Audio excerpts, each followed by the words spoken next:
Bye wish and will अपनी choice के ऊपर हम वकील बने थे, किसी के फोर्स पे या किसी की उसकी मजबूरी के तहत मैं वकालत में नहीं आया था। कभी कभी 2-2 महीने आपको कोई केस नहीं मिलता, कोई फीस नहीं होती, उन हालात को भी आपने गुजारना होता है। कभी कभी इतनी हैंडसम फीस मिल जाती है कि वो आपके 3 महीने कवर अप कर देती है।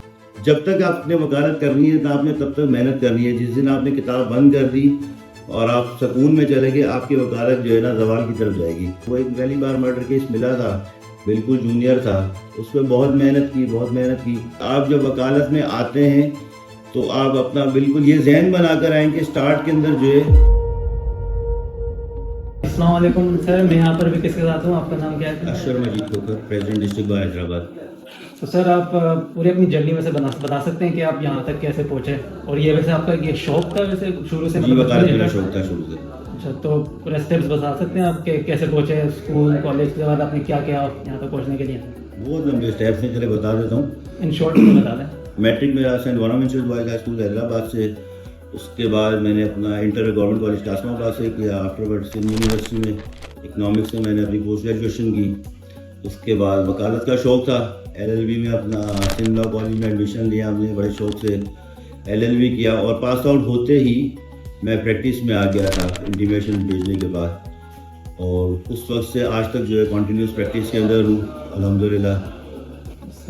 सर आपने भी मेंशन किया आपने इकोनॉमिक्स किया था, तो आई मीन उसके बाद हम एलिजिबल हो सकते हैं लॉ में जाने के लिए या फिर जैसे अब जो है इंटर के बाद LLB में एडमिशन ले सकते हैं। हमारे वक्त में ग्रेजुएशन के बाद होता था, चाहे आप BCom हो, BA हो, कोई भी हो, तो उसके अंदर जो है ना आफ्टर ग्रेजुएशन कॉलेज लॉ में दाखिला मिलता था, एडमिशन मिल जाता था। 2010 से जो है प्रॉपर प्रैक्टिस का स्टार्ट किया। मेरे सीनियर मरहूम आफ्ताब अहमद भुट्टो साहब होते थे, उनके पास ही 2-3 साल हमने जो है जूनियरशिप में रहे। आफ्टरवर्ड जो है बस अपना छोटा सा एक चैम्बर किया, दोस्तों की मदद से मेहनत करते रहे। 2018 में फ़र्स्ट टाइम दोस्तों के इसरार पे कॉन्टेस्ट किया फॉर फाइनेंस सेक्रेटरी। अल्लाह ताला ने इज्जत दी, नौजवान बुकला ने काफ़ी साथ दिया, तो ट्रेजर इलेक्ट होकर आया। आफ्टरवर्ड इस बार को एज ए जनरल सेक्रेटरी मैंने सर्व किया अल्हम्दुलिल्लाह। आज एज ए प्रेसिडेंट मैं इस बार को सर्व कर रहा हूँ। आपको वैसे टोटल कितना टाइम हो गया in politics, in this job या इन दिस फील्ड? मेरा 17th ईयर चल रहा है, तो 16-17 साल हो गए ऑलमोस्ट। तो आई मीन कुछ मुश्किलात आई थी आपकी जर्नी में? किसी भी फील्ड में आप जाएंगे तो स्टार्ट में आपको मुश्किलात का सामना करना पड़ेगा, और वकालत तो फील्ड ही जो है कंसिस्टेंसी मांगती है, ठीक है ना। हम अक्सर नौजवान दोस्तों को भी बताते हैं कि इस फील्ड के अंदर कोई शॉर्टकट नहीं है, there is no shortcut in life. और वकालत मुसलसल जदोजहद मेहनत का नाम है। मतलब जब आप प्रैक्टिस के अंदर आते हैं तो अगर आप इतनी वेल ऑफ फैमिली से बिलोंग नहीं करते तो यहाँ पैसों वैसों का भी चक्कर नहीं होता था। अब सीनियर्स फिर भी कुछ दे रहे हैं, हमारे वक्त में तो जो है कि बस ठीक है घर से ही हम चल रहे होते थे।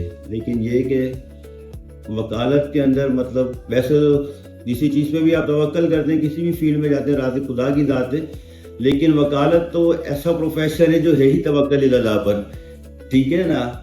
कभी कभी 2-2 महीने आपको कोई केस नहीं मिलता, कोई फीस नहीं होती, उन हालात को भी आपने गुजारना होता है। कभी कभी इतनी हैंडसम फीस मिल जाती है कि वो आपके 3 महीने कवर अप कर देती है। तो ये मुसलसल मेहनत का नाम है, मुसलसल स्टडी का नाम है, डे बाय डे लर्निंग का नाम वकालत है। और अगर कोई मुझसे पूछे तो मैं समझता हूँ वकालत जैसी कोई फील्ड ही नहीं है। आप किसी भी इदारे में, किसी डिपार्टमेंट में आप काम करते हैं, आप लोगों को सर्व कर रहे होते हैं, हर चीज़ कर रहे होते हैं, लेकिन एज एन एडवोकेट आप जितना सोसाइटी के लिए यूज़फुल है या आप जितना सोसाइटी को सर्व करते हैं, शायद ही कोई ऐसी फील्ड हो।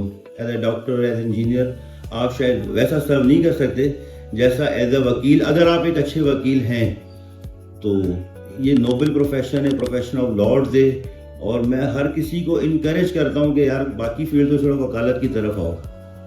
मेरी फेवरेट फील्ड कह सकते हैं आप। ये नहीं कि सिर्फ मैं वकील हूँ इस वजह से, क्योंकि हम बाय विश एंड विल अपनी चॉइस के ऊपर हम वकील बने थे, किसी के फोर्स पे या किसी की उसकी मजबूरी के तहत मैं वकालत में नहीं आया था। आपका खुद का शौक था? जी बिल्कुल मेरा शौक था। तो any advice for the younger generation जो इस फील्ड में आना चाह रहे हैं? मैंने आपको बताया कि टुडे या आप कभी भी वकालत में आते हैं तो आप जो है ना, आपकी तबीयत में कंसिस्टेंसी होनी चाहिए, ठीक है, पेशेंस होना चाहिए, ठीक है। आप जब वकालत में आते हैं तो आप अपना बिल्कुल ये जहन बनाकर आएँ कि स्टार्ट के अंदर जो है पॉसिबिलिटी है कि आपकी इनकम नहीं होगी, ठीक है। लेकिन ये आपका गोल्डन एरा होगा। इसके अंदर जब आपके पास केस नहीं होते तो उसके बाद आपके पास बहुत वक्त होता है स्टडी करने के लिए, हाँ। और मेहनत और practice दुआ तो कभी भी चाहिए। अनरिवार्डेड नहीं जाती।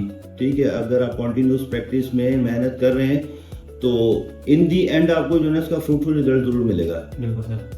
अच्छा सर, आई नो कुछ केसेस कुछ मतलब क्लासिफाइड होते हैं, आई मीन, या फिर मेरा मतलब कुछ ये मैं क्यूरियस था कि कोई ऐसा केस जो आपके लिए अनफॉरगेटेबल हो, जो आप कभी नहीं भूल सकते।